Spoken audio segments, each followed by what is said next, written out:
गति 100 शब्द प्रति मिनट। डिक्टेशन शुरू होने में समय शेष है 5 सेकंड। Ready, start. अध्यक्ष महोदय, मैं आशा करता हूं कि इस सदन के लिए यह अंतिम अवसर होगा जबकि इस संविधान में इस आधार पर यह संशोधन करने का अवसर आया है। इसलिए मैं आशा करता हूं कि इसकी जड़ में जाने के लिए हमारे सदन को और सरकार को एक हिम्मत होगी।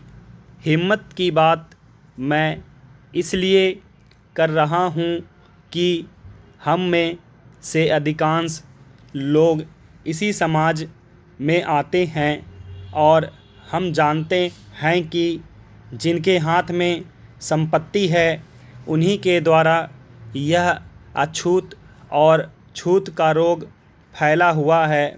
यह वर्णाश्रम धर्म नहीं है, हमारे यहाँ यह धनाश्रम धर्म है, संपत्ति पर आधारित है।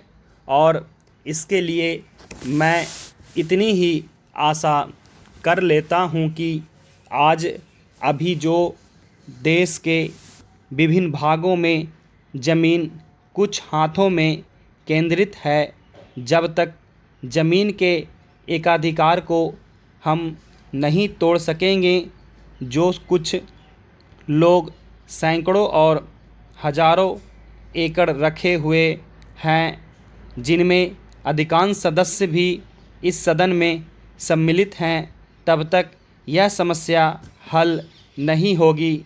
इसलिए मैं यह कह रहा हूँ कि सदन को भी हिम्मत होगी कि आज जिस तरह से हमने लगभग एक मत से इसको स्वीकार किया है, भूमि सुधार का प्रश्न जिसकी चर्चा उठी है और हम उठाएंगे कि जो जोतने वाला है, जो खेत पर मेहनत करता है, जिसमें 100% हरिजन तो हैं ही, आदिवासी भी हैं, तो जो मेहनत करता है ज़मीन पर उसका अधिकार होगा।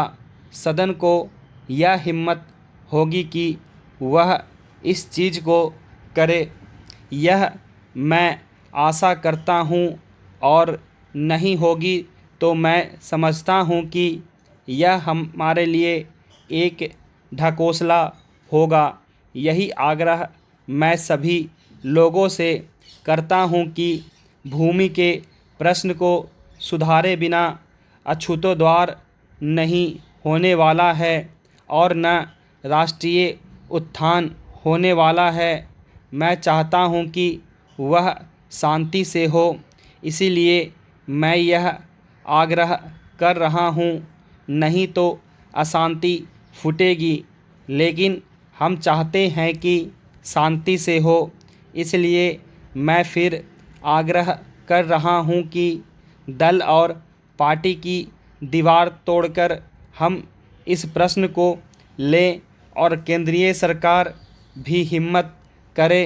प्रधानमंत्री प्रतीक्षा में न रहें कि कुछ और लोग इधर से चले जाएंगे तो वह करेंगी और लोग जाएंगे तो वह कठिनाई में फंस जाएंगी। इसीलिए मैं कह रहा हूँ कि यह अवसर है। अध्यक्ष महोदय वह हिम्मत करे जिससे देश में ज़मीन जोतने वाले को मिले और जो मेहनत नहीं करते उनसे ज़मीन लेकर उसका बंटवारा कर दिया जाए। मुझे आश्चर्य हुआ जब मैंने इस प्रतिवेदन को आरंभ से अंत तक देखने की कोशिश की और इसमें अंग्रेजी का इतना समर्थन मेरी समझ के बाहर की बात थी। अंग्रेजी के समर्थन के साथ रोमन लिपि तक का समर्थन किया गया है। जब हमारे संविधान में देवनागरी लिपि को राष्ट्रीय लिपि माना गया है और आज भी हिंदी देवनागरी लिपि में लिखी जाती है, मराठी देवनागरी लिपि में लिखी जाती है। अन्य भाषाएं अपनी अपनी लिपि में लिखी जाती है। रोमन लिपि के लिए इस आयोग की रिपोर्ट में किस प्रकार कहा गया? रोमन लिपि की बात कैसे इसमें आई, यह मैं कम से कम नहीं समझ पाया। पर एक बात देखने योग्य है कि अंग्रेजी का इतना समर्थन होने के बाद भी और कई विदेशी विशेषज्ञ इस आयोग के सदस्य होने पर भी अंत में उन्होंने भी माना कि अंततोगत्वा शिक्षा का माध्यम प्रादेशिक भाषाएं होंगी। आयोग को यह भी मानना पड़ा कि अंग्रेजी के माध्यम रहने से देश की हानि हो रही है और संसार के किसी भी देश में ऐसी स्थिति नहीं है। आयोग स्वयं इस बात को स्वीकार करता है कि इस प्रकार विदेशी भाषा के माध्यम से हमारे देश की कितनी हानि हो रही है। मैं त्रिसूत्री भाषा फार्मूले का समर्थक हूँ। हिंदी साहित्य सम्मेलन, जो हिंदी की सर्वमान्य संस्था है जिसका इस समय मैं अध्यक्ष हूँ, उस सम्मेलन ने भी त्रिभाषा फार्मूले को स्वीकार किया। यद्यपि हम यह उचित समझते थे कि द्विभाषा फार्मूला रहता, एक मातृभाषा और दूसरी राष्ट्रभाषा, लेकिन हमें इस बात का भय था कि यदि द्विभाषा फार्मूला रहेगा तो मातृभाषा और अंग्रेजी रहेगी।